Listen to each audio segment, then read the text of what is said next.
नमस्कार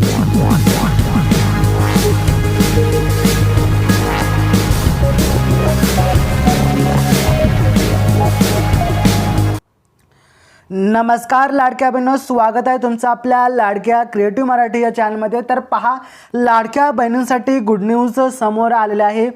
नक्की ही good news काय असणार आहे, संपूर्ण अपडेट आपण आजच्या व्हिडिओमध्ये कव्हर करणार आहोत। तत्पूर्वी लाडक्या बहिणी जर आपल्या चॅनलवरती नवीन आला असाल तर नक्कीच क्रिएटिव्ह मराठी या आपल्या लाडक्या यूट्यूब चॅनलला सबस्क्राईब करून बाजूचे बेल आयकॉन देखील ऑलवरती सेट करा, कारण जेव्हा पण मी नवीन व्हिडिओ अपलोड करेल त्याची नोटिफिकेशन सर्वात अगोदर तुम्हाला येईल आणि तो व्हिडिओ तुम्ही सर्वात अगोदर पाहू शकता। कारण आपल्या चॅनलवरती वेगवेगळ्या लाडकी बहीण रिलेटेड जे काही महत्त्वाच्या न्यूज असतात, अपडेट असतात त्या पाहायला मिळतात। त्याचबरोबर शेतकरी योजना असतील त्याच्या देखील आपल्याला महत्त्वाच्या अपडेट या ठिकाणी पाहायला मिळतात। शैक्षणिक योजना असतील, जॉबशी रिलेटेड अपडेट असतील, संपूर्ण व्हिडिओ एकाच चॅनलवरती पाहायला मिळतात। डिटेलमध्ये माहिती सांगत असतो आणि अशाच माहितीसाठी आपल्या चॅनलला सबस्क्राईब करून ठेवायचं असतं। व्हिडिओ आवडला तर लाईक करायला विसरू नका, शेअर करा। चला, कोणताही वेळ वाया न घालवता आजच्या व्हिडिओला आपण या ठिकाणी सुरू करूयात। तर पहा, लाडक्या बहिणींना डिसेंबर जानेवारीचा हप्ता एकत्र या दिवशी खात्यात 3000 रुपये जमा।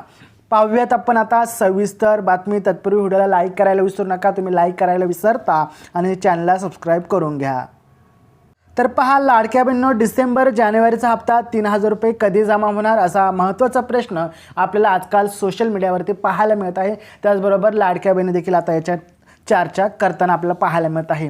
महाराष्ट्र सरकारने मुख्यमंत्री माझी लाडकी बहीण योजनेसाठी विधानसभा निवडणुकीनंतर प्रलंबित असलेले हप्ते देण्याची प्रक्रिया आता सुरू केलेली आहे।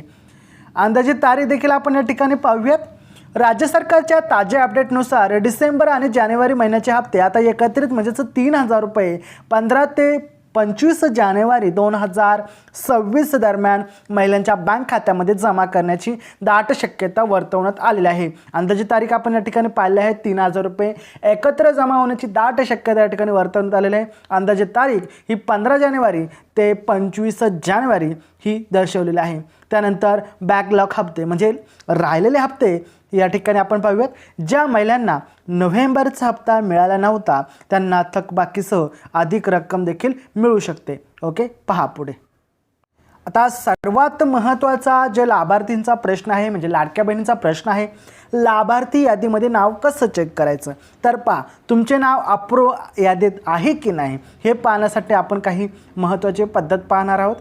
तत्पूर्वी व्हिडिओला लाईक करायला विसरू नका, लाईक महत्त्वाचं असतं आमच्यासाठी। तर पहा, अधिकृत वेबसाईटद्वारे ऑनलाईन पोर्टलवरती आपल्याला जायचं आहे। आता ऑनलाईन पोर्टल कोणतं, सर्वप्रथम आपल्याला ladkibaheen.maharashtra.gov.in या वेबसाईटवरती आपल्याला जायचं आहे। वेबसाईटवरती गेल्यानंतर तुम्हाला तिथे अर्जदार लॉग इन असं ऑप्शन भेटेल। 2 नंबरला तुम्हाला मोबाईल नंबर पासवर्ड टाकून पुढे जायचं आहे। आता पुढे गेल्यानंतर यापूर्वी अर्ज केलेला म्हणजेच सबमिट ॲप्लिकेशन्स या पर्यायावरती तुम्हाला क्लिक करायचं आहे, किंवा मराठी देखील तिथे येतं यापूर्वी केलेले अर्ज तुम्ही तिथे क्लिक करू शकता। आणि त्यानंतर जर तुमच्या अर्जासमोर अप्रूव्ड म्हणजे मंजूर असे हिरव्या रंगात दिसत असेल तर तुमचे नाव समजून जावे यादीमध्ये आहे, खूप महत्त्वाचं आहे। आणि जर अप्रूव्ह नसेल तर तुमचं ह्या लाडकी बहीण योजनेमध्ये नाव नाही आहे, सरळ भाषेत समजून जायचं आहे आपल्याला। चला पुढे। त्यानंतर बऱ्याच महिलांनी वेबसाईटवरती रजिस्टर न करता त्यांनी ॲप्लिकेशनद्वारे रजिस्टर केलं होतं। तर नारी शक्ती दूत या ॲपवरती आपल्याला लॉग इन करायचं आहे। तुमचा मोबाईलमधील ॲप उघडून प्रोफाईल विभागात जायचं आहे। प्रोफाईल विभागात गेल्यानंतर तिथे अर्जाची स्थिती तपासा, जर स्टेटस सिलेक्टेड असेल तर तुम्ही पात्र आहात। महिला अपात्र होण्याची प्रमुख कारणं देखील आपण या ठिकाणी पाहूयात। तर पहा, प्रमुख कारणे, बँक खातं आधारशी लिंक नसणे ही सर्वात महत्त्वाचं आणि मोठं कारण आहे। जर तुमचं बँक खातं हे आधार कार्डशी जोडलेलं नसेल तर तुम्ही या योजनेसाठी अपात्र ठरू शकता। आता दुसरं महत्त्वाचं कारण आपण या ठिकाणी पाहूयात, EKYC अपूर्ण असणे। ज्या महिलांनी 31 डिसेंबर 2025 पर्यंत आपली EKYC पूर्ण केलेली नाही आहे त्यांचे नाव तात्पुरतं अपात्र यादीत टाकले गेलेले आहे। त्यामुळे तुम्ही समजून जा, तुम्ही जर EKYC केले नसेल तर तुम्ही मुख्यमंत्री माझी लाडकी बहीण योजनेसाठी अपात्र ठरलेले आहात। त्यानंतर प्रमुख दुसरं कारण आहे उत्पन्नाची अट. तुमचं जर उत्पन्न 2.5 लाखापेक्षा जास्त असेल तर तुम्ही या योजनेसाठी अपात्र ठरू शकता. अन्यथा तुमचं जर उत्पन्न 2.5 लाखापेक्षा कमी असेल तर तुम्ही या ठिकाणी पात्र यादीत बसू शकता.